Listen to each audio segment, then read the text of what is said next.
రండర్రా, రండి రండి, కూర్చోండర్రా. ఒక్క వారం దోమ కుట్టి జ్వరం వచ్చేసరికల్లా మీకు నాకు దూరం చాలా ఎక్కువగా పెరిగిపోయిందర్రా. కథకేం డోకాలేదు కదా బావు. ఆ జ్వరం ఏదో డెంగ్ అయి ఉంటే పీడ పోయేది బావు. అయినా మా పిచ్చి కానీ నీకు ఆ ఎండిది వారికి ఏమవుద్ది? ఇద్దరు గుండ్రాళ్ళలా ఉన్నారు. మొదలెట్టు. ఎవరితను? అపోన్ డబ్బావాలా సంజయ్ కేల్కర్. బాగున్నావులే నాయనా, బాగున్నావు. ఈ పాప ఎవరు? Hi, my name is Aparna. I'm N architect. Architect Aparna. ఆ చేతిలో ఏంటి? ఇదా, దిస్ ఈజ్ యాక్చువల్లీ. కొద్దిలే, అంత టైం లేదు, బ్రీఫ్గా చెప్పు. Okay, I will explain. మనకి హుస్సేన్ సాగర్ ఉంది కదా, అక్కడ చాలా వాటర్తో వేస్ట్గా పడిపోయి ఉంది. So I was just thinking that కొంచెం మట్టి తీసుకొచ్చి అది మొత్తం పూడ్చి I'm planning to build a 7-star hotel. దానికి కాను మల్టిపుల్ డిజైన్స్ ఇందులో ఉన్నాయి విచ్ ఐ బ్రాట్ హియర్. ఇక మొదలెడదామా? ఓ కొట్టండర్రా, కొట్టండి. అరే ఓ వచ్చాడు, గెలిచాడు, అది నేను చెప్పబోతున్న కథ. వావ్, అదండి, వచ్చాడు గెలిచాడు డబ్బింగ్ సినిమాతో వచ్చింది ముసలిది. తమిళ సినిమాకి కొన్ని ఫార్ములాలు ఉంటాయి. అబ్బో అబ్బో, ఫార్ములాలంట. చెప్పు చెప్పు. కథ చైల్డ్హుడ్ సీన్స్ నుంచి మొదలవుతాయర్రా, అదొక ఫార్ములాలే. వావ్, ముసలిది కూడా ఫార్ములా గీర్ములా అని నా పదాలు వాడేస్తుంది. ఒక కుర్రాడేమో 5వ తరగతిలో చదువుతూ ఉంటాడు. కానీ వీడికన్నా 2 ఏళ్ళు పెద్దవాడు కూడా అదే 5వ తరగతిలో చదువుతూ ఉంటాడు. అన్నదమ్ములు అన్నమాట. వీళ్ళిద్దరికీ తల్లి ఒకటే అయినప్పటికీ తండ్రులు వేరు వేరు. ఏంటి, తల్లి ఒకటే తండ్రులు వేరా? అబ్బా, అదే మరి. ఏదో పాపం భర్త తాగి తాగి తాగి చిన్న వయసులోనే పుట్టుక్కుమంటే ఆ మహాతల్లి మరి ఇంకొక అతన్ని కట్టుకోక తప్పలేదాయే. అతనేమో స్కూల్ టీచరు. దాంతో ఒక తమ్ముడు కూడా పుట్టాడనమాట. తమ్ముడికి అన్నయ్య అంటే పడదు, అన్నయ్యకి తమ్ముడు అంటే పడదు. వావ్, మారు తండ్రి మారు తల్లి ఎప్పటి నుంచో మనం చూస్తూ ఉన్నాం కదా. వావ్, ఘర్షణ, ఇలా చాలా. నువ్వు చెప్పు ముసలి. ఈ అన్నతమ్ముల్లో తమ్ముడేమో మరీ ఫాస్టర్ రా. ఆటల్లో ఫస్టు, పాటల్లో ఫస్టు, చదువుల్లో ఫస్టు, చాలా స్మార్టు, అన్నిట్లోనూ నంబర్ 1. ఇక అన్నయ్య ఏమో మరీ మొద్దు, అన్నిట్లోనూ లాస్టే. దాంతో ఇంట్లో తల్లి ఏమో తిడుతూ ఉంటుందా, ఇక ఫాదర్ ఏమో స్టెప్ ఫాదర్ అయ్యే. దానితో అన్న మరీ పెట్టరేగిపోతాడర్రా. ఓ నో, చిన్నప్పుడే అన్న తమ్ముల మధ్య ఇంత వైరమా? అరే అవ్వమ్మా. ఇక్కడ ఘంటసాల ప్రోగ్రామ్ లాగా క్యాషువల్ గా జరుగుతుంది. ప్లీజ్.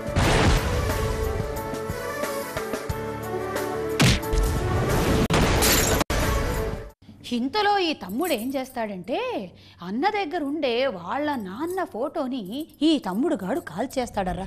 అదేమో పాపం ఉన్న ఒక్కగానొక్క ఫోటో అయ్యే. దానితో అన్నకి బాగా కోపం వచ్చేసి తమ్ముడుగాడు పడుకున్నప్పుడు వాడిని అమాంతంగా లేపేసుకొని ఊరి చివార్లోకి తీసుకెళ్ళి పాడుబడ్డ బావిలో ధమాలని వేసేస్తాడు. ఓ నో, అంత చిన్న బాబుని బావిలో పడేస్తాడా? Oh my God. అందుకే బాబులు హుస్సేన్ సాగర్లో ఉండకూడదు. అక్కడ 7-star hotels are 5-star hotels కట్టేయాలి. ఇక వాడికేమో ఈత రాదాయే. నాకు ఈత రాదు బాబోయ్, నన్ను కాపాడండి కాపాడండి అని వాడొక పక్కన అరుపులా ఈ అన్నేమో బిత్తర చూపులు చూసి అక్కడి నుంచి పారిపోతాడర్రా. కొట్టండి. ఓ ఆ తర్వాత కొన్ని సంవత్సరాల తర్వాత అన్న కారు పడుతుంది. కొన్ని సంవత్సరాల తర్వాత మరి బావిలో పడ్డవాడి సంగతి మనకెందుకు కానీ. ఇక అక్కడి నుంచి కట్ చేస్తే కథ వస్తున్నా వస్తున్నా మీ ఊరు ముంబైకే షిఫ్ట్ అవుతుందయ్యా. అరే అమ్మా, ఆమ్చి ముంబై సిటీ ఉదయం చాలు రాత్రి చాలు, 2 పూట్ల ఫుల్ పనిచేస్తాయి. 2 తరకే లోగ్ వహా పనిచేస్తాయి. ఒకరు మంచి మనుషులు మంచి పనులు చేస్తాయి, 2 చెడ్డ మనుషులు చెడ్డ పనులు చేస్తాయి. అండర్ వరల్డ్ అన్నట్టు. అర్థమైనదా? ఓ ముంబై. వావ్, ఇదే నాకు పెద్ద ప్రాబ్లం. అసలే ఇది ఒక ఫారెన్ ఫిల్ము, అంటే తమిళ నుంచి తెలుగులోకి డబ్ చేయబడినటువంటి సినిమానా? నేటివిటీతో మనకి కాన్ఫ్లిక్ట్ ఉంటుందా? మళ్ళీ ఇందులో ముంబై. చెప్పు. అక్కడ ఇదిగో ఇతను పరిచయం అవుతాడు, రమణ. అండర్ వరల్డ్ డాను.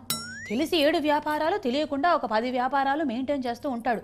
బాగా పేరు మోసిన క్రిమినల్. అక్కడ అందరూ అంతేనటగా.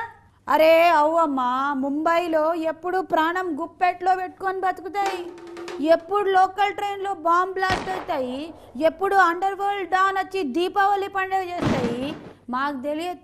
ఈ మధ్య ఇది ఒక ట్రెండ్ అయిపోయింది పెద్దమ్మ. ప్రతి స్టోరీకి ఏదైనా ఒక బ్యాక్ డ్రాప్ అనుకోవటం, ఇలా ముంబై లాగా. నాకు డౌటు, అసలు బ్యాక్ డ్రాప్ల ముందు సెలెక్ట్ చేసుకొని స్టోరీలు సెలెక్ట్ చేసుకుంటున్నారా, లేదా స్టోరీ అనుకుని బ్యాక్ డ్రాప్ అనుకుంటున్నారా? హార్బర్ మొత్తం నా కంట్రోల్లో ఉంది.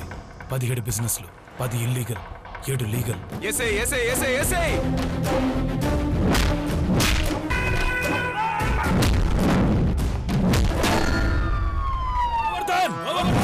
నువ్వెంత పెద్ద పుడింగమైన నిన్ను చూసి నేను భయపడను రే. ఇక అండర్ వరల్డ్ గురించి పెద్దగా చెప్పేదేముందర్రా. చీకటి వ్యాపారాలు, చీకటి సామ్రాజ్యాలు, 2 గ్యాంగులు. ఒకటేమో రమణ గ్యాంగ్ అయితే ఇంకొకటేమో గోవర్ధన్ వాళ్ళ గ్యాంగ్ అనమాట. వావ్, ఆగక్కడ. ఆ రమణ గురించి నేను చెప్పాల్సిన మ్యాటర్ కొంత ఉంది. వావ్, ఇతన్ని మనం ఆ మధ్య వైశాలి అనే తమిళ్ డబ్బింగ్ సినిమాలో చూసాం. ఆ సినిమా గురించి కూడా నేనే మాట్లాడాను. అయితే అందులో విలన్ క్యారెక్టర్ పోషించాడు, బాగా చేశాడు. ఇందులో కూడా ఈ డాన్ పాత్రని చాలా బాగా చేశాడు. Very promising actor. Wow, south నుంచి వచ్చి ముంబైలో మకాం పెడతాయి. సూపర్ జబర్దస్త్ క్యారెక్టరే. మనకి దీపావళి పండుగ సంవత్సరానికి ఒకసారి వస్తుందా, వీళ్ళకి మాత్రం రోజు దీపావళి. డిషం డిషం డమాల్ డమాలు, బాంబులును కాల్చుకోవడాలు. నిత్య దీపావళ ముంబై నగరమహ. ఒకసారి ముంబై నడి బొడ్డులో దీపావళి సెలబ్రేషన్స్ పెట్టుకుంటారు. అటు నుంచి వాడు కాల్చును, ఇటు నుంచి వీడు కాల్చును. త్రుటిలో గోవర్ధన్ తప్పించుకుంటాడనమాట.